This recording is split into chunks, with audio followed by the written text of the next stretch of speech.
Hello, welcome my bold business friends. In today's video we're gonna go over the latest and not so greatest last release in I would say the man's Davidoff line, and this is of course Cool Elixir. And it's a, well, I wouldn't say interesting, but it's somewhat interesting, as it really gives me a little bit of the Jean-Paul Gaultier Le Mal vibes, the original, the old school one, but also is on one side, and on the other side it's just a real cheap oud rose fragrance.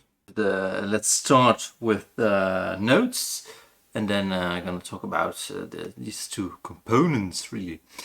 Alright, top notes are something called rose oxide and rose. And it's, as you might suspect, it's like a real cheap rose smell. Yeah. Mid notes are lavender and a base notes of oud. So you really get the, yeah, well, not so much popular right now, but a couple years ago, you know, every brand would have a oud rose fragrance, and you know, this would be Davidoff's. And it's really what you get when you combine a cheap rose with a cheap oud woody fragrance note.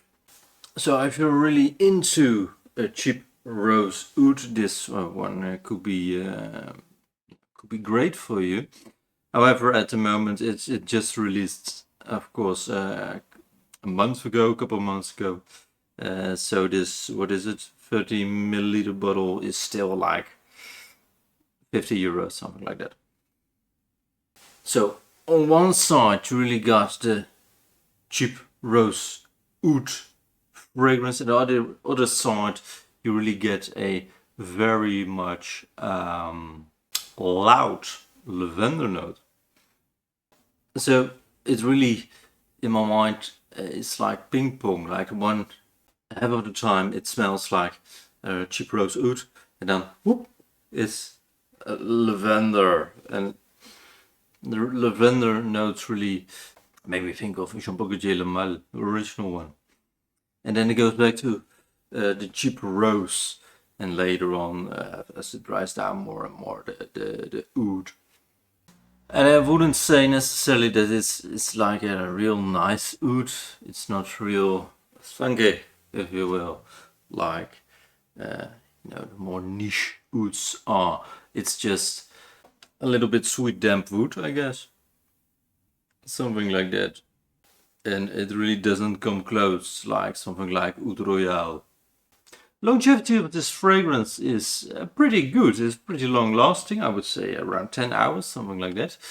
Of course, as always, it depends really on the amount of sprays and the humidity and the temperature, and etc, etc, etc.